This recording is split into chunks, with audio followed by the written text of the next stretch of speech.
Bon, un hasard planétaire, non. Le hasard, c'est une mécanique qui échappe à la conscience de l'humain. Bon, c'est simplement ça. Alors, c'est pas un hasard réel. Le hasard, l'humain parle de hasard en fonction d'un imprévu. Mais c'est mécanique, c'est donc prévu. Est-ce qu'il existe un hasard cosmique? Non, il va en exister un quand il n'existera plus de hasard planétaire. Mais c'est ça, il n'y aura pas du tout la même fonction et il n'y aura rien intégré. Ah ben, c'est le même hasard qui va simplement s'estomper lentement et s'en aller voir ailleurs si on y est.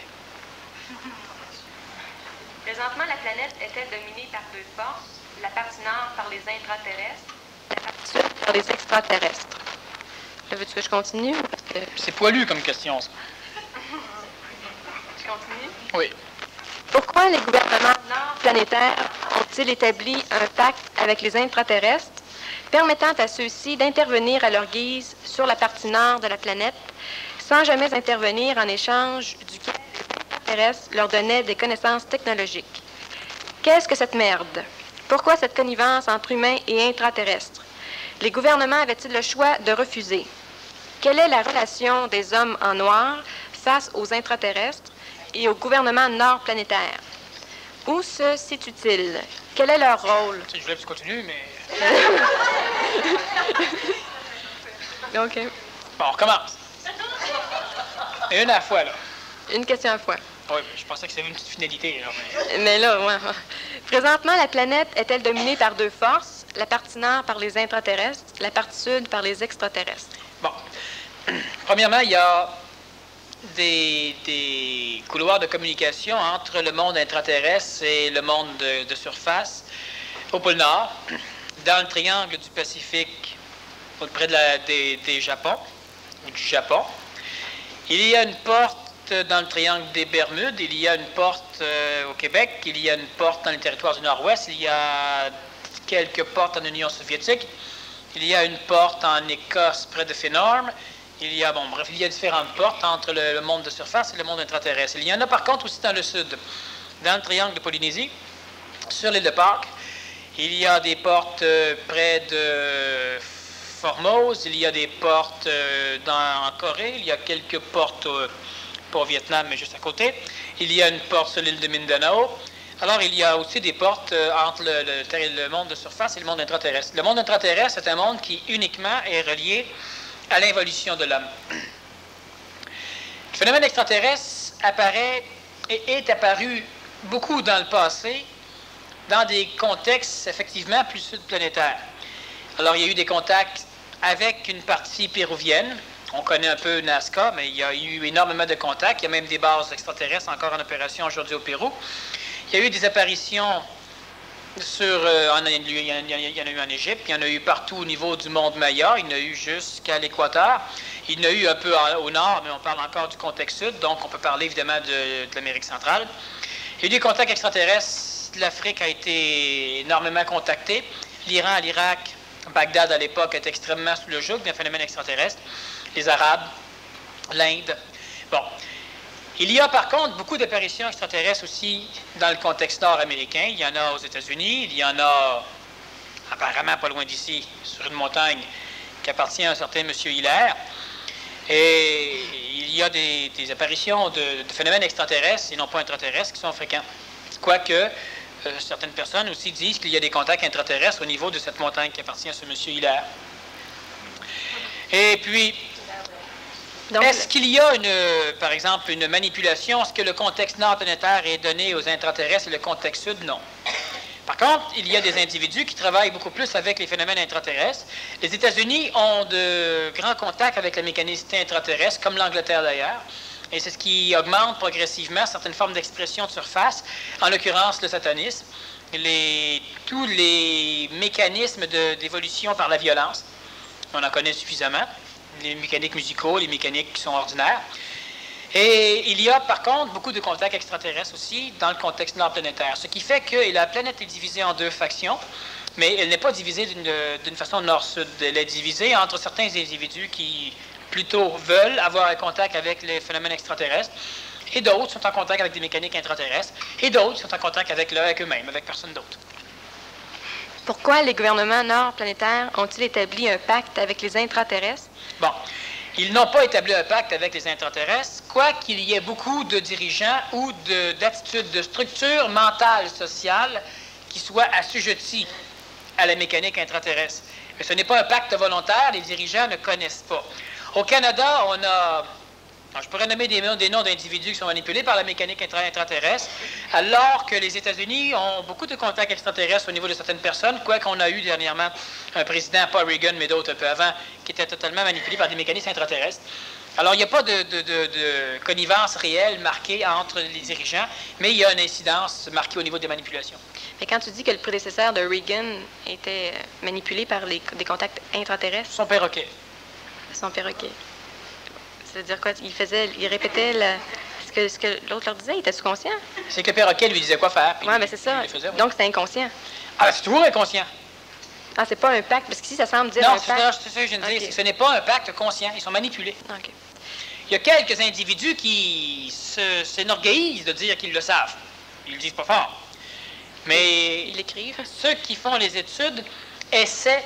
Bon, il faut comprendre une chose. C'est que la majorité des chercheurs en ovni, en ovniologie ou encore en intraterrestriologie, ces personnages restent convaincus que l'humain a un libre arbitre. Donc, nécessairement, les dirigeants ont dû décider de faire affaire avec. Sinon, ils auraient attaqué, ils auraient détruit. Mais non, mais ils sont manipulés. Quelle est la relation des hommes en noir face aux intraterrestres et au gouvernement Les hommes en noir, c'est quelque chose d'extrêmement intéressant qui date de très longtemps. Les hommes en noir, premièrement, un homme en noir, enfin, ce qu'on appelle les hommes en noir, ce sont des personnages qui ont vu leur naissance en Union soviétique les premières fois. Ce sont des mécaniques qui, normalement, vont être reliées à des extraterrestres déguisés en humains. Par la suite, le terme homme en noir peut s'étendre au phénomène de l'espion, mais habituellement, c'est un espion qui ne provient pas de la Terre. Donc, par extension, on peut aussi parler d'intraterrestres déguisés, parler d'homme en noir. Et normalement, quand on parle d'homme en noir, on parle d'une mécanique extra- ou intraterrestre qui prend l'apparence de l'humain et qui fait office de manipulateur ou d'interveneur à l'intérieur des mécaniques sociales, des mécaniques d'évolution des gouvernements, même de la science. Bon, pour expliquer c'est quoi l'homme en noir, dans ce que, normalement, l'humain devrait utiliser le terme. Est-ce qu'il est complètement extra ou intraterrestre ou il est né de l'homme en noir est un extraterrestre qui est ici, qui, normalement, c'est pas un extraterrestre. Faut faire attention, c'est normalement un gars-là. Ce n'est pas un extraterrestre. L'extraterrestre, dans le contexte du plan planétaire, se détruit rapidement. C'est soit un extraterrestre qu'on change régulièrement, mais normalement, c'est un gars-là. Par contre, normalement, c'est un gars-là. Il n'a pas de parents, il n'a pas de papier, rien. C'est pour ça qu'on fait souvent référence au phénomène de l'espion. Espion intraterrestre, espion extraterrestre. Mais l'homme en noir est normalement une personne qui vient intervenir directement dans les structures politiques, qui peut détruire certains humains qui évoluent trop, qui peut s'immiscer dans des sociétés secrètes. Parce que souvent, des individus, ils sont là et ils se disent « Ouais, mais on a peur de la GRC. » Puis, moi, il peut y avoir un homme en noir dans la gang. C'est pas avec du monde qui ont les lèvres GRC. Il peut y avoir un extraterrestre qui vient se planter là-dedans. Alors, l'homme en noir, c'est ça. La question, c'est? Où se situe-t-il? Quel est leur rôle? Hitler semblait en avoir près de lui. Oui, mais Hitler en avait près de lui, c'est évident. Mais il ne savait pas, lui. C'était des espions contre lui. Adolf Hitler le savait. Adolf Hitler a rencontré certains hommes en noir qui l'ont présenté à différentes sociétés secrètes et puis finalement, il a subi son cheminement jusqu'à temps qu'il relègue énormément de certains de ses travaux aux hommes en noir qui, eux, travaillaient avec Himmler, entre autres, et d'autres personnages pour engendrer, disons, une Allemagne nazie qui n'aurait pas été comme cela si Adolf Hitler aurait été au courant de tout ce qui se passait. Alors, effectivement, les hommes en noir qui tournent autour de lui, ce sont des extraterrestres personnifiés. Enfin, normalement, ce sont des gars-là qui prennent la place d'humains. Soit qu'on remplace totalement un humain par un homme en noir, mais normalement, ce sont des personnages qui ne remplacent personne et qui ont beaucoup de portes ouvertes suite à des pressions manipulatrices, soit des pressions totalement matérielles qui sont faites auprès de certains dirigeants ou de personnes faibles qui leur ouvrent les portes. Qu'est-ce que l'homme nouveau peut faire devant de telles machinations? Il éternue. Ou encore, il dit aux autres, recule poussière avant que je te renifle. Mais est-ce qu'on peut les détecter, ces gars-là? C'est les détecter. Détecter un gars-là, c'est assez compliqué parce que normalement, eux vont te détecter bien avant que tu les détectes. Et ils vont s'en aller très loin. Ah, c'est un phénomène répulsif. Alors, qu'est-ce que l'homme nouveau peut faire contre ça? Qu'est-ce que c'est qu'un homme nouveau? Ou une femme nouvelle, remarquez. Ça n'existe pas. Ça existe. Il y en a plein. Il y en a 144 853. Sauf que, présentement, c'est pas ici. Qu'est-ce qu'un homme nouveau? Un homme nouveau, premièrement, est un être humain qui a une densification atomique telle que la matière actuelle ne peut le pénétrer. C'est un être qui est immortel, c'est un être qui ordonne aux forces astrales, donc qui ordonne aux forces belzébusiennes. La question qu'on devrait se poser, c'est que si les hommes en noir, les intra ou les extraterrestres permettent la venue de l'homme nouveau, qu'est-ce qu'ils vont pouvoir faire, eux? Parce que l'homme en noir, c'est pas grand-chose. C'est l'individu qui est extrêmement fort, parce qu'il se promène dans un endroit où c'est toutes des imbéciles puis toutes des personnes faibles qu'il y a là, sa force est proportionnelle à l'imbécilité et à la faiblesse qui l'entoure. Nous, on regarde, par exemple, des dirigeants, et je dis souvent, vous avez juste à rencontrer votre député pour vous rendre compte que la majorité de ceux que vous rencontrez ici sont plus puissants qu'eux autres. Alors on se dit, crime, il dirige les gouvernements. Oh oui, il dirige les gouvernements. Puis après, est-ce que ça veut dire qu'ils sont puissants? Non, ça veut dire que les gouvernements sont faibles. Puis comme c'est la masse qui va créer, qui fait des élections, bien la masse étant faible, même si vous êtes plus puissant, vous ne pourrez pas avoir plus. La faiblesse élue la faiblesse. Mais ce n'est pas des êtres humains puissants. C'est des êtres humains qui, présentement, grâce à l'autorité qu'on leur donne, en profitent. Mais c'est eux qui vont se poser des questions. L'homme nouveau devra-t-il ou a-t-il déjà fait un pacte avec les intra- et extraterrestres en faisant semblant de chercher en eux des alliés? Non, l'homme nouveau ne fait de pacte avec personne. Il est son seul maître et son union avec quiconque est une union limitée. Il s'unit pour un travail. Quand c'est fini, c'est fini. L'homme nouveau et la femme nouvelle, ainsi que l'enfant nouveau, pourront, dans un phénomène morontiel, par des doubles éthériques, engendrer une union illimitée, par fusionnement. Mais l'homme nouveau ne se cherche pas des alliés. Les premiers alliés que l'homme nouveau va rencontrer, c'est la jeunesse humaine, à caractère suffisamment téflon, pour refuser la tradition et vouloir être suffisamment maîtres d'eux-mêmes pour attirer leur propre intelligence. On parle d'alliés. Mais d'autres alliés, à un moment donné, il y aura les forces inférieures de l'évolution qui deviendront les alliés de l'homme nouveau. Mais quand on parle d'alliés, c'est alliés et serviteurs. Parce que l'homme nouveau sera un maître convenable, nécessairement son serviteur est son allié. Mais c'est pas une alliance comme l'humain le fait, où on se sépare le monde en deux quand on a gagné. Alors, faire un pacte avec les intras ou les extraterrestres, pas l'homme nouveau, non. Il y a beaucoup d'humains, oui, pas l'homme nouveau. Le fait que l'homme nouveau parle permettra-t-il à celui-ci d'échapper aux effets nocifs des FLF, Extra Low Frequency, sur le contrôle du cerveau de l'homme? Bon, ils vendent des montres pour ça. La mienne, c'en est pas une, là. Mais des personnes qui vendent des montres pour ça. Ce sont des fréquences extrêmement basses qui sont émises par différents appareils. Et les Soviétiques ont fait beaucoup de recherches sur cela, les Américains aussi, parce qu'à un moment donné, ils ont fait un essai, ils ont émis ces ondes-là dans une station de métro, et les gens sont devenus totalement débiles, dépressifs, ils seraient tous suicidés s'ils auraient pu. Alors, il y en a suffisamment sur la planète qui sont émises. Ça nuit le cerveau, ça perturbe énormément de choses. Maintenant, il faut comprendre une chose, c'est qu'on fait référence à des cerveaux humains normaux. On ne fait pas référence à des cerveaux qui sont de plus en plus électriques dans leur communication, dans leur dépolarisation. On fait référence à des cerveaux qui sont chimio-électriques. Et ces basses fréquences ont tendance à perturber les dépolarisations. Et l'ego se lisant dans le cerveau s'imagine être ce qu'il lit. Puis nécessairement, il va normalement vers une dépression assez intense. Alors l'homme nouveau, premièrement, il est réglé. Quand on parle de l'homme nouveau, on parle d'une finalité.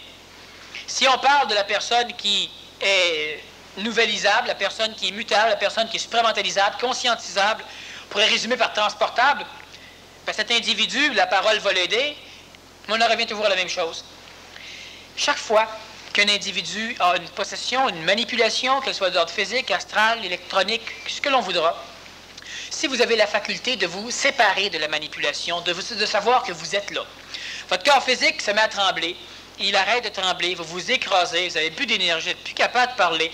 Puis dans votre caboche, vous êtes toujours là, vous. Alors vous ne dites pas, voyons, qu'est-ce qui m'arrive? Non. Qu'est-ce qui lui arrive? Si l'individu reste totalement lucide dans son mental, le mental vibre au-delà de toutes les fréquences matérielles ou même ionisantes, ou encore électronisantes, magnétisantes qui existent. Donc, si le mental de l'humain vibre suffisamment grand, une suffisamment grande rapidité et puissance, il ne peut pas se faire omnibuler ou assujettir par quoi que ce soit. L'idée, c'est que l'être humain, du moment qu'il lui arrive quelque chose, le mental s'en remet à l'ego. Et là, l'ego se met à chialer, puis l'humain pense que c'est comme ça. L'homme nouveau, lui, c'est un superman, une super femme, il s'est réglé. C'est un super homme, une super femme, c'est réglé. En attendant, vous, si vous êtes vous, c'est-à-dire que si quelqu'un est capable encore de vous frustrer, vous risquez de vous faire embarquer. À l'instant où chaque fois qu'on vous frustre, vous vous en rendez compte, vous êtes sur la voie d'être libre. Parce que l'ego sera frustré, l'ego gueulera peut-être, mais vous êtes resté vous-même. Jusqu'à un moment donné où vous prendrez le contrôle du corps physique. Alors ces fréquences extrêmement basses ne nuisent pas celui qui évolue, rendu à un certain niveau d'évolution. Mais c'est parce que ça le dérange plus qu'est-ce qu'il lit dans l'ego, ou c'est parce que vraiment ça le touche plus physiquement? Ça le touche plus physiquement? Parce que muter, son corps est assez fort.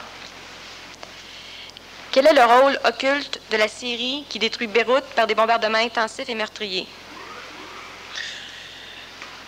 Le rôle occulte de la Syrie qui détruit Beyrouth. C'est pas mettre en Beyrouth quelque chose, c'est évident. Ça, c'est sûr. C'est intéressant, il y a énormément de cordes là-dedans. Mais il y en a une ici, là, mais que... Non. Non, tu n'auras peut-être pas besoin de lire, ça va du temps. Non, c'est parce que j'envoie un paquet en même temps, c'est intéressant. Bon, premièrement, la Syrie, les Syriens, réincarnativement parlant, sont un peuple qui a toujours été un peuple de guerriers. C'est un peuple extrêmement violent, un peuple qui se nourrit dans la guerre et dans la violence. Présentement, le peuple syrien a la capacité d'attaquer, on parle de Beyrouth, on parle du Liban, la capacité de détruire une partie d'ennemis, de gens qui, un jour, les ont conquis dans le passé. Et présentement, le bombardement, le pilonnage radical de Beyrouth a comme fonction intelligente, et des choses que je ne dirai pas, pourquoi, parce que c'est dans l'avenir très proche, ça a comme fonction intelligente d'obliger l'intervention extérieure de certaines nations, et cette intervention servira de raison psychologique à d'autres nations pour pouvoir entreprendre des démarches soit militaires, soit commerciales, soit politiques, qui normalement devraient découler dans une escalade de problématiques dans cette région. Alors, étant donné que la Libye, ça n'a pas fonctionné, les Américains ont attaqué la Libye, puis les Russes n'ont même pas... Il n'y a personne qui est trop chialé. Alors, présentement, on s'arrange pour créer de l'absurde. Un peu comme l'ayatollah. L'ayatollah est mort, il fallait qu'il meure. Celui qui va le remplacer dans quelques temps, pas celui qui est là et lui avec qui va mourir, c'est celui qui va le remplacer dans quelques temps de la réincarnation d'un équivalent d'Adolf Hitler, mais qui n'est pas Adolf Hitler, d'un personnage qui a vécu dans le passé, qui va revenir prendre une place qui, selon lui est due. Mais pour que les peuples puissent avoir des raisons d'engendrer une purification planétaire, que l'humain appelle une apocalypse, enfin une guerre à l'échelle plus étendue, on doit engendrer de l'absurde. Présentement, le peuple de Beyrouth semble être d'être légalement en droit de pouvoir se défendre. Il ne peut pas, il ne faut pas qu'il puisse non plus. Et les Syriens devraient pouvoir arrêter, ça ne sert absolument à rien de continuer à pilonner ça, on pilonne des ruines. Mais on continue pour créer une fièvre de l'autre côté. La France s'est rapprochée, les Américains se sont rapprochés, les Russes ont commencé à les avertir de ceci, de cela. C'est comme des syndicats, ça là, si t'attaques là, ben on est contre, si t'attaques là, on est contre, si t'attaques pas là, tu devrais, si t'attaques, on est contre tout pour rien. C'est comme ça fonctionne. Alors, c'est en train simplement d'obliger une motricité planétaire. Étant donné qu'il y a beaucoup d'humains qui ont évolué, étant donné qu'il y a eu beaucoup d'êtres humains qui se sont conscientisés, même dans la spiritualité, ça étire la venue d'un conflit. Alors, il y a des mécaniques par l'intelligence qui s'arrangent pour que l'humain puisse finalement faire ce qu'il doit faire. Est-ce que la mécanique est à un point de non-retour, même si ça étire? C'est jamais un point de non-retour. Ça dépend pour qui. Mais il y en a qui, c'est un point de non-retour, c'est évident. Et présentement, ça étire, et ça, c'est pour entretenir la possibilité d'une apocalypse globale. Parce que si les individus sécrètent l'apocalypse déjà, c'est-à-dire que maintenant? Bien, pour beaucoup, ils la vivent déjà maintenant. Sauf que c'est une petite apocalypse, ce n'est pas du tout l'idée qu'on peut rencontrer, parce que dans l'apocalypse finale, même le monde de la mort est atteint. Donc, l'individu qui meurt s'incarne immédiatement dans le corps d'un autre. Il ne peut pas mourir. Alors, ceux qui meurent présentement, ben, ils s'en vont dans leur paradis. C'est quand même pas si mal. Ils sont paradisiers. C'est pas trop pire. C'est pas une apocalypse réelle. C'est pas une guerre. La population qui a fui a-t-elle intégré ou perdu une vie? Non, ça dépend bien de comment les individus ont vécu. C'est pas parce que tu fuis que tu perds ou tu intègres une vie. De toute façon, les intégrer les vies, ça, ils ne pourront pas le faire eux autres. Par contre, perdre une vie, ça dépend comment ils vivent la situation. Parce qu'à un moment donné, la vie, ils l'ont perdue lorsque la maison a explosé autour d'eux. Et explosant autour d'eux, ben là, ils ont survécu quelque chose, ils ont pu perdre une vie. Quand je dis qu'ils ne peuvent pas intégrer de vie, on parle de la majorité du peuple libanais. C'est comme le peuple québécois. S'il y a un tremblement de terre majeur, est-ce que beaucoup ont intégré des vies? Non. Il y en a des exceptions. Il y a des individus, possiblement, dans cette région. Il y a du monde puissant. Il n'y en a pas beaucoup. Puis ces gens-là sont en train de se faire initier. C'est intéressant. Alors, certains peuvent intégrer une vie, mais ça dépend encore une fois, comme tout à l'heure on l'a vécu. Tu peux vivre l'écrasement d'un avion, t'en sortir vivant, puis même pas avoir perdu de vie. Tu dormais tout le long. Et qu'est-ce qu'ils font là s'ils sont aussi puissants? Ils sont libanais. Mais comment ça qu'ils sont nés libanais pour être aussi puissants? Pour la simple raison qu'ils ont ramassé la solidité génétique d'une partie du peuple. Donc, si on mélange, par exemple, les caractères dominants évolués du peuple libanais, mais l'enfant qui vient au monde ne vient pas au monde au Québec. Il vient au monde où sont les parents. Les parents peuvent être 2 alcooliques. Donc, ils sont encore au Liban, puis ça crée une personne qui est extraordinairement puissante. On en a dans tous les peuples de la Terre. Ce sont des Québécois ésotériques, c'est-à-dire que ce sont des personnes qui, à un moment donné, auront intérêt à migrer vers le bouclier canadien, pour un paquet de raisons. Mais ce sont des individus qui naissent au Liban, comme il va en être un peu partout ailleurs. Daniel, j'aurais besoin de te parler. Les Russes sont arrivés chez moi. Je reçois des décharges électriques. Je sens l'ectoplasme de Lazare me téter à petit feu. Je sais que bientôt ma cellule mère va rejeter ma cellule fille. J'ai perdu mon esprit sain en décembre 87 et c'est pour ça que tu ne peux plus m'ajuster en conférence. Je sais qu'un jour je vais te nuire car j'ai enregistré tes conférences. J'ai peur. J'ai juste le goût de mourir. J'aurais besoin de te parler. Bon, cette personne est une personne qui est extrêmement têteuse, premièrement. C'est une personne qui fait tout pour placer sur le dos d'autrui ses problèmes. C'est une personne qui ne veut pas supporter sa problématique. C'est une personne qui, présentement, tripe. Pourquoi je ne rencontre pas l'individu? C'est parce que l'individu, elle ne se fait pas têter par l'ectoplasme de Lazare. Elle tête les autres elle-même. Et elle projette ça sur l'extérieur. Pourquoi je ne veux pas la rencontrer? C'est parce qu'elle n'a rien à me dire, je n'ai rien à lui dire. Tout ce qui va se passer, ça va être des heures et des heures de têtage inutile. Ce qui n'est pas mon lot. La personne, elle manipule, bon, elle a avec le goût de mourir, bien qu'elle meure. Elle se fait têter, bien qu'elle se fasse têter. Tout ce que la personne fait présentement, elle est manipulée par quelque chose qui a toujours été chez elle d'ailleurs. C'est une personne qui se culpabilise énormément, c'est une personne qui se punit elle-même. Et son ego est tellement bien orchestré dans sa propre punition présentement qu'elle crée et elle accepte énormément de merde qui tourne autour de la société. Puis elle a décidé de se missionner inconsciemment pour être celle qui va ramasser le plus de merde possible, de façon à devenir extrêmement méritoire, de façon à attirer l'attention des entités évoluantes. Venez me sauver, je suis parfaite et pure, et présentement je suis attaqué par des extraterrestres. Pas grand-chose à faire. La personne, elle peut s'en sortir tout seul, n'importe quand. Moi, je rencontre des individus qui sont sauvables. Je ne rencontre pas les individus qui ne veulent rien faire. Je ne rencontre pas les individus qui ne veulent que têter. La personne, elle peut, du jour au lendemain, devenir une personne intéressante à parler. Est-ce qu'elle a déjà été? Elle peut devenir, du jour au lendemain, une personne qui peut continuer à être supramentalisable, alors que, présentement, la personne, elle a décidé d'embarquer dans une espèce de roue où elle s'enfonce avec. Si je ne la rencontre pas, ça va s'empirer, ces choses. Parce qu'elle considère que plus ça va être pire, plus elle pourra me bouger, me manipuler pour que je la rencontre. C'est qu'il y a des individus qui, à un moment donné, ont su se rapprocher de moi par la valeur de ce qu'ils étaient. Et il y en a certains autres qui essaient de se rapprocher de moi en essayant de me manipuler et en me plaçant des choses sur le dos. La personne, elle veut travailler avec moi, elle veut être proche de moi, mais ça va être une maudite têteuse.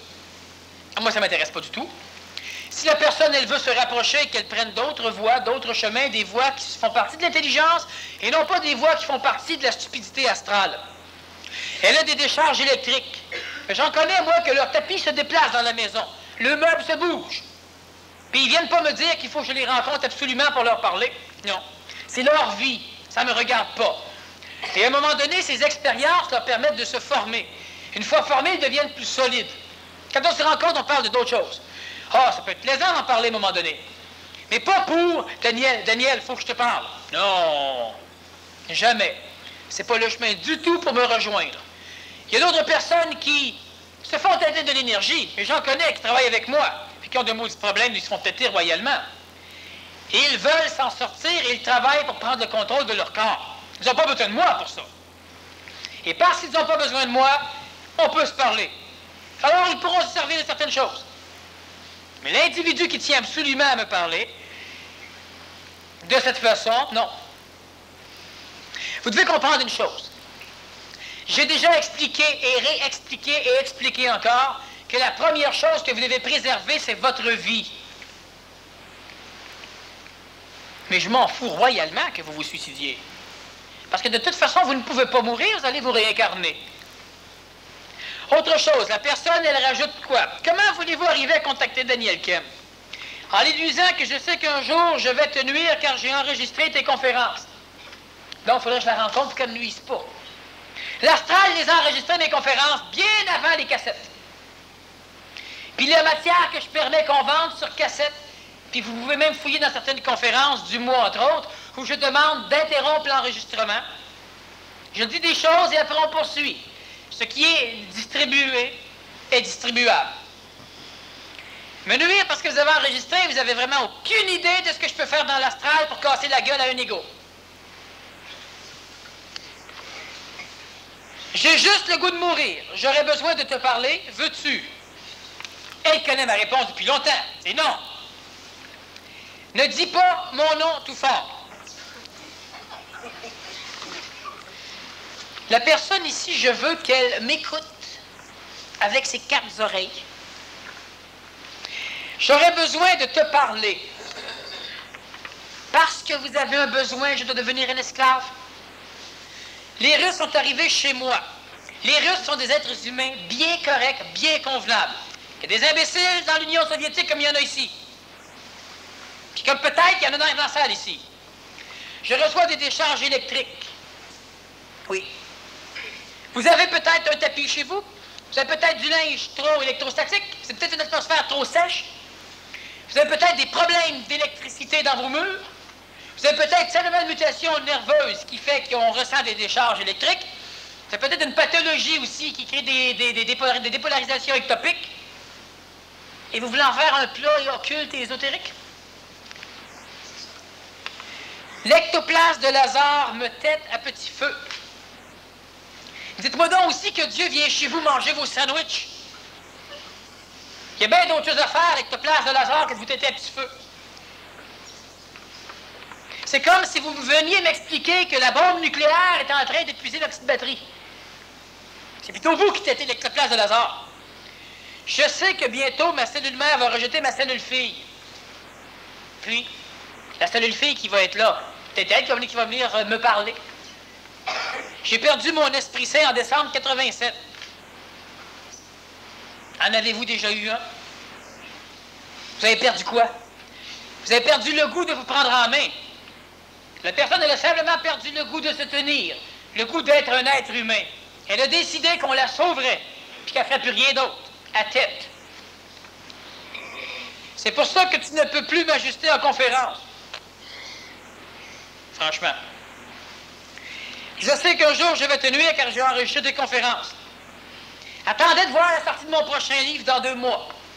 Pas le 3e du Teflon, mais de la naissance à la mort. Les cassettes, vous pourrez brûler, ça ne verra pas grand-chose. J'ai juste le goût de mourir. Pourquoi vous me dites ça? Ça ne me regarde pas. J'aurais besoin de te parler. Chose certaine, il faut que tu comprennes bien, celle qui m'écrit le papier, que là, je viens de te parler.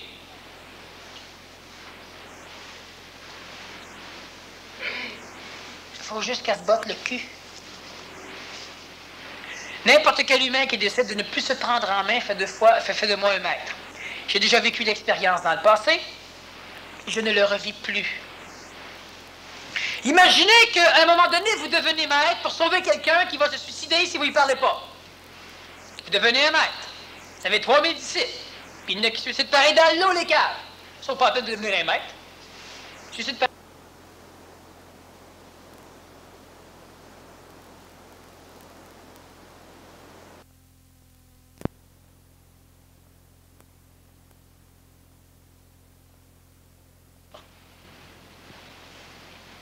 très simple. Alors la personne, qu'elle se prenne en main un peu, puis les Russes, puis tout ça, puis l'ectoplasme de Lazare qui a la tête à petit feu, c'est qu'elle a des choses qui se passent chez elle, des manipulations. Elle a eu des changements évolutifs. C'est une personne qui d'avant était très puissante. Là, elle va dire, c'est ça confirme que j'ai perdu mon esprit saint. Non, non, non. Le jeu, c'est ça qui est puissant. L'esprit saint, t'as perdu ton esprit saint, tu sais plus comment le regarder. Il n'y a pas d'intelligence supramentale qui abandonne un corps physique. Il y a des égos qui s'illusionnent qu'ils n'en ont plus, ou qui rabaissent leur mental suffisamment pour ne plus pouvoir le voir. Non. Puis cette personne-là, si elle veut à un moment donné encore avoir affaire à moi, eh bien qu'elle m'écrive une autre lettre. Et ce sera sans doute la dernière fois qu'elle aura affaire à moi.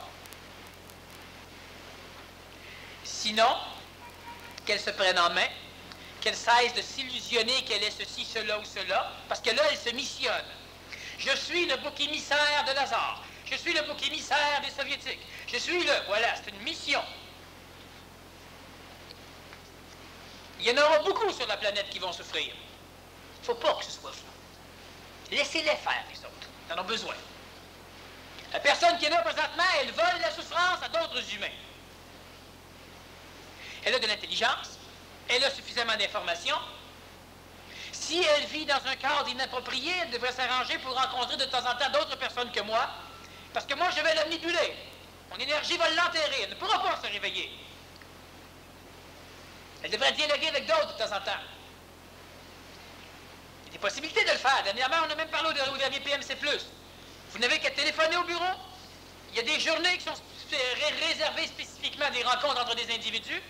Et c'est animé. Il y en a d'autres, c'est des ateliers. Et c'est animé. Il y a beaucoup qui ont téléphoné qui sont déjà rebookés. Bon, mais vous pouvez le faire avec. Cette personne-là, leur intérêt à rencontrer d'autres personnes. Pas pour faire la petite fille battue dans son coin. Qu'elle développe sa parole puis qu'elle parle un peu. Fais attention. Il y a possiblement une manipulation qui tête son énergie et une coloration qui lui fait dire que c'est Lazare. Parce que quoi? Parce que l'ego. Autant que ce soit Lazare ou Dieu ou quelque chose de grand.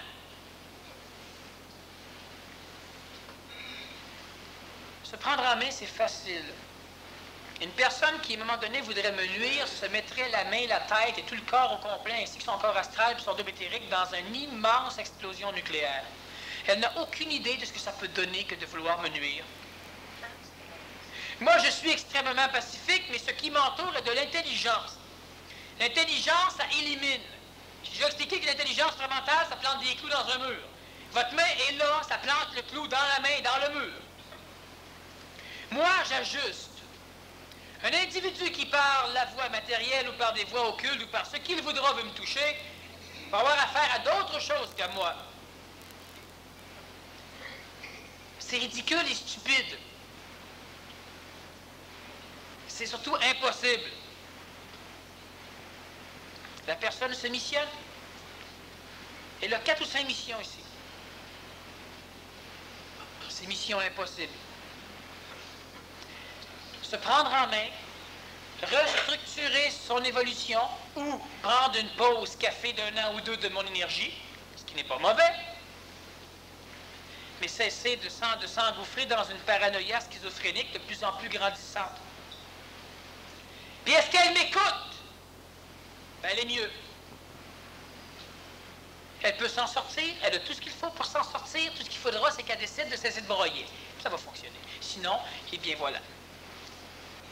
L'impuissance physique chez quelqu'un qui l'a toujours été dépend de quoi? Est-ce que ça se guérit et comment?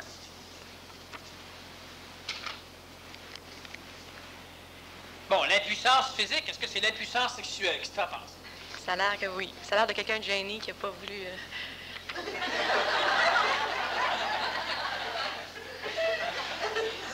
Si c'est sexuel, c'est parce que vous n'avez pas rencontré la bonne femme. Qu'est-ce qu'on a à foutre? Mais il tenait, il a écrit le papier. Ah, absolument, absolument. Est-ce que ça se guérit? Oui. Comment? En se guérissant? Ça dépend des individus, ça dépend beaucoup de la psychologie, ça dépend des contacts neuroniques avec certains muscles. Puis si c'est l'impuissance physique d'une autre façon, la question est relativement intéressante, intéressamment mal posée. c'est une impuissance physique, de qu'elle fasse du conditionnement physique. Une impuissance sexuelle, est-ce que ce serait un bon point pour cette personne-là? Oui.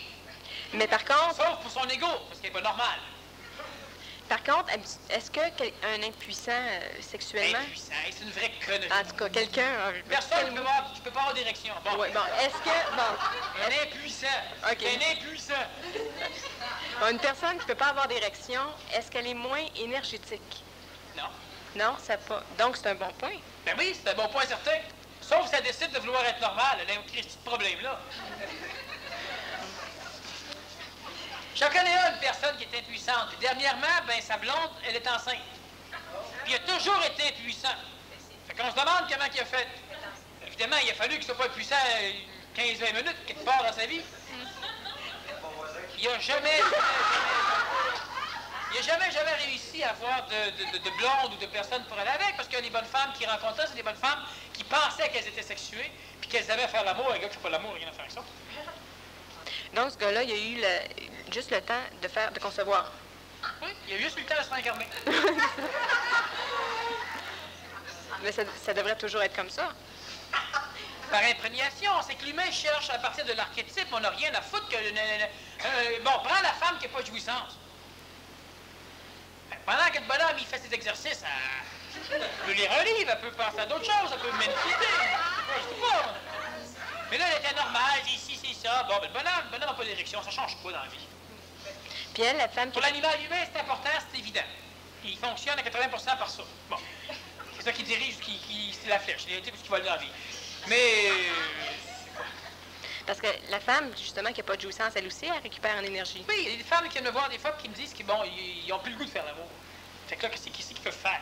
Et moi, je leur réponds, mais faites pas l'amour, ça peut faire. C'est un bon point pour eux. Oui, ça, je comprends que c'est un bon point pour moi. Mais c'est souffrant, si tu savais. Ouais, c'est quoi le bon point? Ils n'ont absolument rien compris. Elle est normale, elle devient naturelle. Elle comprend que c'est bien correct, mais si tu savais comment c'est difficile, puis comment c'est... Bon, je te guérisse.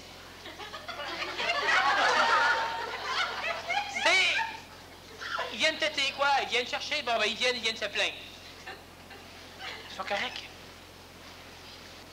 Bon, alors, il est impuissant. Et ça, j'aime ça, moi. C'est comme quand les jeunes filles viennent me voir dans mes cours de judo à un moment donné, puis ils me disaient, ah, je peux pas en faire ce soir parce que je suis malade. Je suis malade. Mais si t'es malade, reste chez vous. Ah non, mais c'est pas une maladie qui me fait. Là, mais je suis malade. Mais là, j'ai mes règles. T'es menstrué, t'appelles ça être malade. Je sais pas c'est qui t'éduque, toi. Tu sais, quand je suis malade, je m'en vais aux toilettes. Mais ça même affaire, c'est impuissant. Hey, on a les archétypes là, je sais pas si vous aimez ça, le tenez la vin.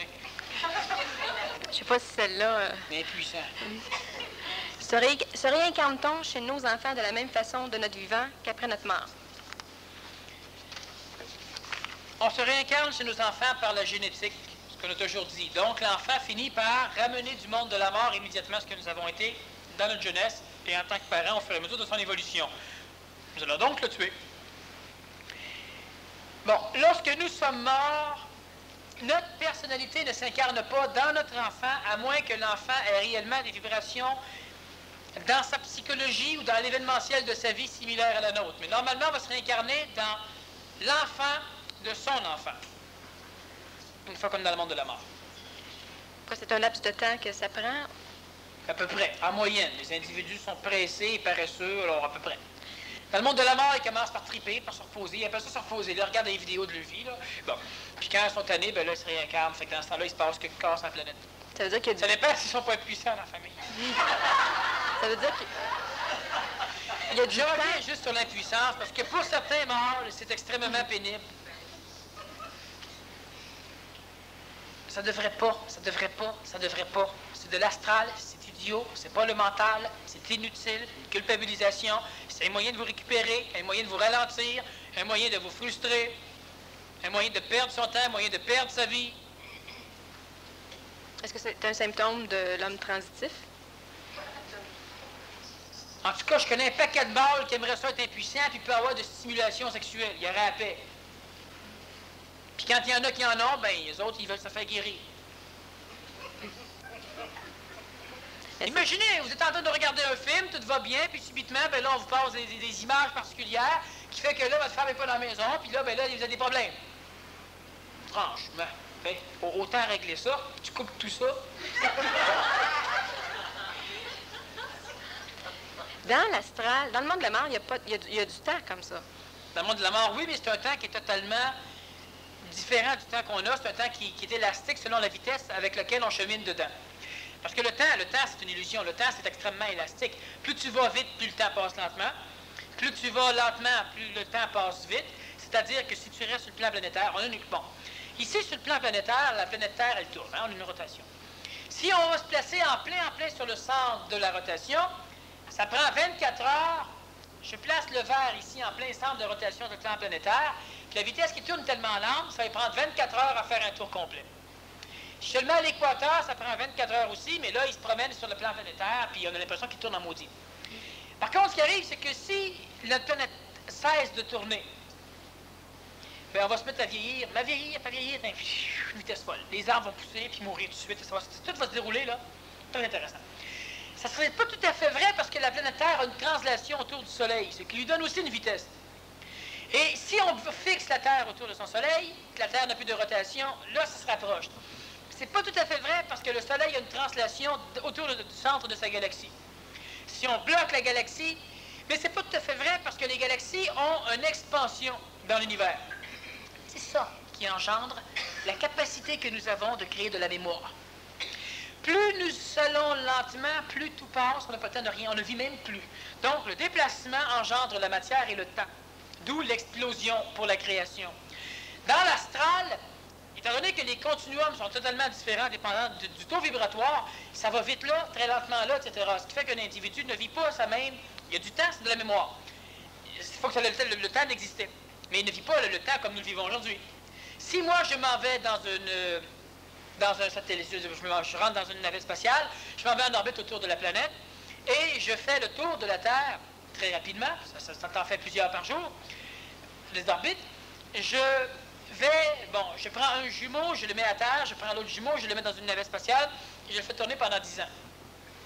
Quand il va redescendre, lui aura vieilli peut-être d'1 an et demi ou 2 ans, alors que son jumeau aura vieilli 10 ans. Ce n'est pas la même chose. Le temps est une farce. Le temps, c'est de la matière, c'est de l'illusion. On peut jouer avec. On peut le courber, on peut l'accélérer, on peut faire ce qu'on veut avec le temps. Donc, l'astral, c'est du temps, mais pas comme on le conçoit. Le rajeunissement n'est-il pas impossible au niveau des lois physiques d'entropie qui tendent vers la déstructuration de la nature? Ainsi, il est possible au niveau des probabilités d'obtenir une solution bleutée en diluant de la teinture bleue dans l'eau, mais il est impossible de retrouver les molécules de teinture séparément des molécules d'eau par la suite. Doit-on se désassujettir des lois physiques? Bon.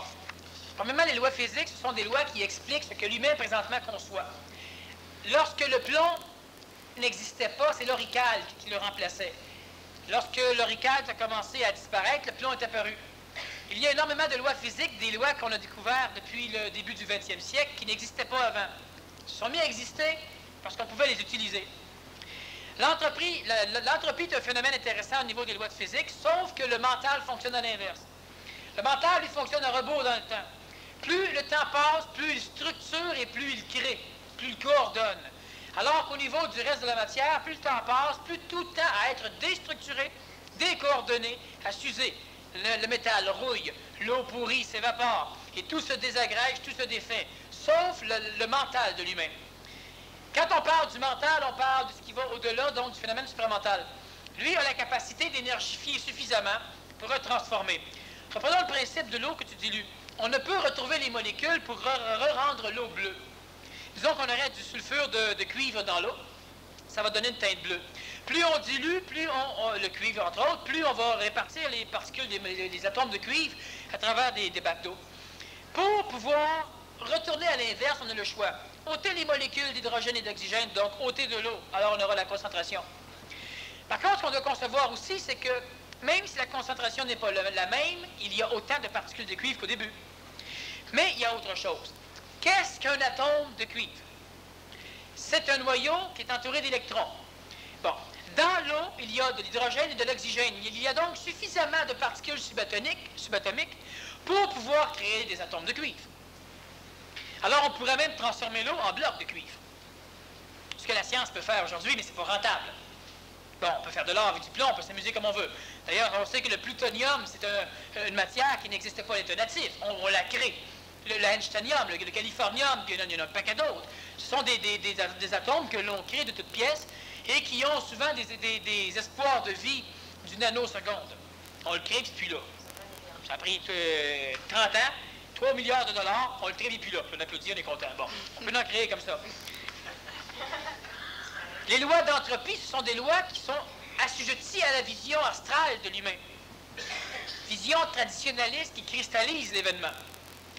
Mais dans l'évolution réelle, l'entropie, revenons avec le phénomène de l'entropie, qui dit que si on prend toute l'énergie de l'océan, à un moment donné, il n'y aura plus d'énergie dans l'océan. Et la Terre, c'est ce qu'elle fait. Elle ramasse tout ce qui sort du Soleil, et un jour, le Soleil aura tout brûlé son hydrogène, tout brûlé son hélium, il sera peut-être un noyau de fer, il n'y aura plus d'énergie à émettre, puis il va simplement s'éteindre ou exploser en supernova. Tout brûlé d'entropie. Mais la problématique, c'est comment se fait-il que des soleils se créent autant qu'il y en a qui explosent? Il y a une mécanique, donc, de réversibilité qui ne va pas avec l'idée de l'entropie, mais qui, évidemment, accepte au niveau de l'astrophysique parce qu'on s'en rend bien compte. Des soleils, ça se crée. Alors, quand on a tout fini au complet, subitement, ça se met à recommencer. Ce n'est pas de l'entropie, c'est l'inverse. Mais l'entropie aussi, il y a une autre chose qu'on doit savoir. Quand on a épuisé toute l'énergie d'une substance, disons qu'on a épuisé toute l'énergie marémotrice de l'océan, c'est simplement parce qu'il n'y a pas de différence de température. Qu'est-ce qui fait que le piston fonctionne dans un moteur? C'est uniquement la différence de température. Parce qu'on crée plus de chaleur dans le piston qu'il y en a à l'extérieur, le piston descend. Ça se transforme en énergie, dont la majorité est perdue en chaleur, le reste en énergie motrice, comme le corps physique, 80% de ce qu'il consomme en énergie est perdu en chaleur, au lieu de s'en servir à course à pied, par exemple. Si on prend un moteur et qu'on le met dans une pièce dont la chaleur est identique à ce qui va apparaître dans le piston, ça va exploser et le moteur ne tournera pas. Alors, l'entropie, c'est lorsqu'on a équilibré des forces. Le Soleil tend à équilibrer l'univers. La galaxie tend à être équilibrée depuis 15,5 milliards d'années à cause de tout ce qui a été émis. Mais ce qui arrive subitement, c'est que ce qui est émis, il se réunit, ça crée des nuages tel l'air, ça crée des conditions particulières. Puis à un moment donné, l'astrophysique ne sait pas encore pourquoi, on pourra en parler plus tard. Ce qui arrive à un moment donné, c'est qu'il y a une motricité qui commence à apparaître, un mouvement qui crée un centre, et puis ça engendre un phénomène de courbure du temps et de l'espace, un phénomène gravitationnel. Les particules commencent à se réunir, puis ils se réunissent tellement que l'écrasement commence à réengendrer de la chaleur, et lentement, on voit un soleil naître. L'entropie fonctionne tant que l'observateur est un égo qui est entropiste. Mais le parallèle avec le soleil, ça ressemble à quand on met un enfant au monde, que là, l'âme se réincarne. Parce que ce qui a éclaté revient. Ce n'est pas exactement les mêmes particules, mais c'est la même chose. Tandis que ce n'est pas un soleil qui, à un moment donné, dégage un autre soleil avant que lui meure. Ça, c'est la naissance. Tandis que là, on a une galaxie qui continuellement voit des cellules mourir et des cellules renaître. Ah, donc, c'est le même corps. C'est exactement le même corps. Et ce que j'explique, c'est que l'entropie n'est pas une loi cosmique. C'est une loi qui s'adresse à une vision du continuum, à une vision scientifique des mécaniques de l'actuel, parce qu'il nous manque des visions, il nous manque des choses. Alors, l'entropie n'est pas une condition qu'on peut retenir. Même astrophysiquement, on ne la retient plus. Donc, on la tolère dans un certain contexte. Pourquoi? Ça facilite les calculs. C'est comme les lois newtoniennes de la gravité. On les tolère. Dans le contexte planétaire, avec des choses relativement grandes, les lois fonctionnent. À l'instant où on veut s'éloigner, où on approche du contexte atomique ou du contexte stellaire, ces lois-là, on les abandonne. Alors, on les tolère. L'entropie est tolérable. Mais est illusoire. Ça dépend dans quel contexte tu es placé. Ou plutôt, c'est une vision courte. Vraie et courte. Oui, parce qu'illusoire, c'est que le marin qui se fie sur les étoiles pour trouver sa position, les étoiles n'existent plus dans la majorité des cas. C'est une illusion? Non, c'est une réalité. Mais toi, tu prends un vaisseau spatial qui va à 300 000 km à la seconde, tu te diriges vers une étoile, tu es mieux d'être sûr qu'elle va être là quand tu vas arriver. Là, c'est une illusion, là, ça va te nuire. Et le marin, il s'en fout, il n'a pas besoin. Donc, c'est une réalité acceptable, qui pour toi devient une réalité inacceptable. Est-ce que tu veux dire que lors d'un événement imprévu et dangereux ou malheureux, il faut que la personne ne chiale pas, ne crie pas, et cela permet de réintégrer une vie et énergisée par le fait même, rajeunit en gagnant une vie, et cela efface-t-il cette mémoire? Si c'est dangereux, on peut intégrer une vie. Si c'est malheureux, on s'en égoïse. Dans les deux cas, de toute façon, ça va vers l'immortalisation. Est-ce qu'il y a partage de l'intégration des mémoires de vie passée sont partagées à travers les mêmes enfants, on va dire 4 filles qui digèrent les années de la grand-mère ou mère, ou cela ne se fait une digérer 25 ans de la mère et l'autre 29 ans de la grand-mère? Il n'y a pas de mathématiques précises, ça dépend des corps physiques surtout. Donc, les 4 filles peuvent ramasser les lignées familiales des grands-parents et des parents, comme ça peut être une fille qui ramasse surtout telle grand-mère et les autres telle autre personne. Alors, ça dépend des corps physiques. C'est le même mécanique au niveau de la réincarnation, ça dépend donc de leur génétique. S'il y a plus de génétique de la grand-mère qui transparaît là-dedans du point de vue dominant, même si ce n'est pas nécessairement exprimé, un récessif plus puissant, elle va réincarner plus de grand-mère. Mais normalement, ça fait partie de la génétique qui va apparaître en dominance. Alors, ça dépend des caractères dominants de l'individu. Et quand... moi, je suis une fille. À retenir. Fait que je réincarne ma lignée maternelle, selon les lois. Tu vas réincarner certaines parties de tes pères, mais c'est surtout au niveau de ta mère que tu vas réincarner. Puis pourquoi? Simplement parce que les mémoires de mâle ne vont pas dans un corps femelle. Même si physiquement je ressemble plus. Il n'y a pas un homme qui voudrait se réincarner dans un corps de femme. Non, mais aux lignées maternelles du côté de mon père. Ce qui arrive, c'est que tu as des chances de réincarner du côté maternel, du côté de ton père, c'est évident, mais habituellement, du point de vue réincarnationnel, c'est surtout du côté de ta mère, c'est cette lignée-là surtout qui prédomine. Maintenant, ce qui va arriver, c'est qu'on a évidemment des exceptions. Tu as des incidences à réincarner du côté maternel de ta mère, c'est évident aussi. C'est plus faible, mais il y en a. Tu as des exceptions, évidemment. Les deux vont se réincarner chez toi, surtout du côté de ta mère. Alors que la lignée réincarnationnelle de la mère de ton père va se réincarner dans les filles qui font partie de cette lignée-là. L'homme évolue sur 7 plans en même temps. Quels sont ces plans? Faut-il les digérer un par un? Par exemple, le premier serait biologique, ensuite l'astral, etc. Est-il possible d'en digérer en même temps? Bon, on arrête là. L'homme évolue sur 7 plans. C'est une illusion. C'est une façon de mathématiser les choses. L'homme évolue sur le plan matériel, sur le plan vital, sur le plan astral, sur le plan mental, sur le plan supramental, sur le plan bouddhique, sur le plan intentionnel, le plan divin. Bon. Alors, on parle de 7 plans. Sauf que dans le plan astral, il y a 3 millions de séparations. Et quand on part du plan astral au plan mental, ça ne paraît pas. Il n'y a pas une porte qu'on ouvre, un corridor, un sas où on se désinfecte, on traverse de l'autre côté. Ça ne paraît pas. Donc, on a mis des plans exactement comme si on décide que tu deviens un adulte à 18 ans. Mais franchement, tu sais, 17 ans moins un jour, tu es un enfant, puis à un moment donné, à la seconde presse, paf, tu es un adulte. Fait qu'elle dit minuit, tu es né à minuit moins 5, bat ton père. Tu es un enfant, pas grave. À minuit et 5, le plus de 18 ans, là, tu es responsable. C'est parce qu'on met des dates, on met des séparations pour qu'on puisse se retrouver. Mais il n'a jamais eu. Quand est-ce que l'enfant est devenu adulte? Mais évoluer, comment on évolue sur le plan astral? On évolue sur le plan astral, on n'évolue pas sur le plan astral, on évolue dans le plan astral. Mais c'est-à-dire qu'on passe au travers. Oui, c'est ça. Alors, on évolue dans le plan physique. Le plan physique peut évoluer. Amélioration génétique des corps physiques. On évolue dans le plan vital n'évolue pas. On évolue dans le plan astral mémorise, expérimente, apprend, mais n'évolue pas. On évolue par le plan mental, c'est une des structures qui nous permet de comprendre les choses. Et on évolue par le plan supramental. Quand on dit on évolue, il faut qu'on considère l'humain dans sa globalité. Ça évolue. Alors ça a la physique meilleure, ça a le contact supramental, la négociation, ça évolue. Donc, on peut dire que le véhicule de la créationnelle de l'intelligence, tous les corps au complet évoluent. Donc, mais l'humain ne peut pas digérer son corps physique. On appelle ça un ulcère d'estomac quand l'estomac essaie de digérer lui-même. Bon, l'humain ne digère pas son corps physique, l'humain doit digérer des mémoires réincarnationnelles, et à un moment donné, il y aura une fusion, pas une digestion, une fusion entre une mécanique supramentale qui, elle, est capable de recevoir du phénomène bouddhique et du phénomène intentionnel, mais ça se fera plus tard pour que l'humain en ait la conscience. C'est déjà en relation. Mais l'humain n'a pas ce qu'il faut pour en prendre conscience. L'humain est trop pris avec son concept illusoire de l'amour. Il existe une forme d'amour. Un amour qui n'aime pas. Donc, l'humain n'est pas là encore. Bon. Alors, l'humain, présentement, est pris avec une mécanique qui est la copie conforme de ce qui se passe dans les autres plans. Mais l'humain ne peut pas digérer le plan intentionnel, digérer le plan bouddhique ou digérer le plan supramental. Il y aura une fusion qui se fera où toute la puissance supramentale est apportée à l'humain, mais où uniquement la conscience lucide, anégoïque, celle qui ne se prend pas pour le centre de l'univers, anégoïque, pourra bénéficier de la puissance supramentale. On appelle cela une fusion, et là, il y aura quelque chose de neuf qui va apparaître, qui n'est jamais apparu. Éliminons 3, 4, 5 milliards de possibilités, qui n'est jamais apparu dans la création.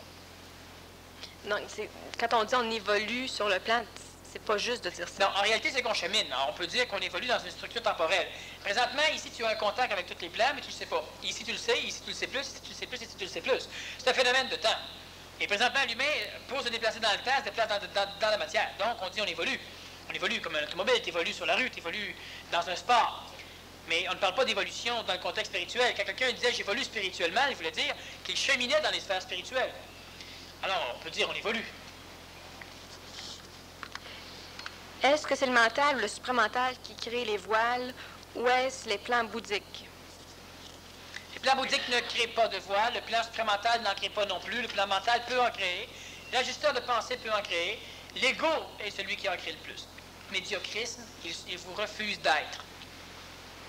La personne tout à l'heure qui a posé la question sur les cassettes qu'elle enregistrait, elle aussi, son ego, mais le pire, elle, c'est facile à changer. Quand je dis le pire, c'est pas que c'est le pire, ça veut dire qu'elle s'en sortira jamais. C'est que le mental tolère, le mental accepte l'idée. Alors, c'est une forme de médiocrisme. Elle ne s'autorise pas à être libre. Elle, à un moment donné, quelque chose chez elle a pris la décision, se fait ramasser pour décider que là, elle ne s'en sortait pas. Mais le mental tolère, c'est que le mental a fini par être suffisamment leurré de la vision qu'il faisait de l'ego. C'est comme moi, je vais voir un photographe, je lui dis, fais-moi une photographie, puis montre-moi là. Le photographe, il me prend une photographie, le miroir n'existe pas, exemple. Puis l'eau, toujours polluée, je peux pas me voir dedans. Bon. Alors, il prend une photographie, puis là, il la développe tout croche, travail, il la montre. Hein, c'est ça que j'ai, pas fait 3 yeux, pardon, je savais pas ça. Puis là, je le crois. Alors, le mental de la personne, quand il regarde dans l'ego, ce qu'il voit, c'est ça. Alors, le mental, il se dit, mais merde. Et puis là, il croit tout ce que l'ego veut lui amener. Mais le mental n'a pas une vision de s'assujettir complètement. Non, le mental a une vision de lui dans l'ego. C'est pour ça que le mental doit se tourner de bord pour avoir une vision de lui dans le supramental. Puis il se rend pas compte de que mais comment veux-tu qu'il s'en rende compte? De toute façon qu'il a d'expérimenter, de donner. Le mental, ce n'est pas intelligent, c'est logique. Alors, les informations qu'on lui envoie, il s'en sert pour analyser, pour légiférer. Mais les informations, s'il regarde au niveau de l'ego, l'ego copie le mental qui copie tout croche, le mental, lui, il prend ça comme information. Comme l'ego appelle ça le mental il pense que c'est le mental. Comme le mental, c'est lui, donc il pense que c'est lui. Il n'en souffre pas, lui, mais l'autre en bas, il souffre en maudit. Fait que le mental ne fait rien pour empêcher ça. Le mental qui est convaincu que c'est comme ça. Mais c'est pas ça du tout. C'est tellement facile pour vous en sortir. C'est une vraie, je vous dis, à un moment donné, il faut que je vous collecte 3 4 000 piastres pour que vous me compreniez ça. Est-ce que dans les rêves sexuels sont aussi un empêchement de remonter avec l'entité? Il y a des humains qui rêvent sexuellement?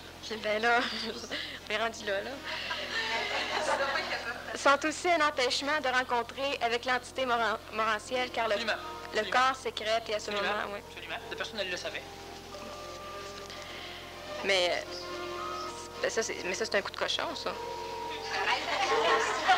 C'est un coup humain, les cochons ne rêvent pas, ça. Non, mais c'est parce que c'est vraiment à l'insu, c'est au moment où le mental a le moins de pouvoir de légifération, puis ça fait éloigner l'entité morantielle.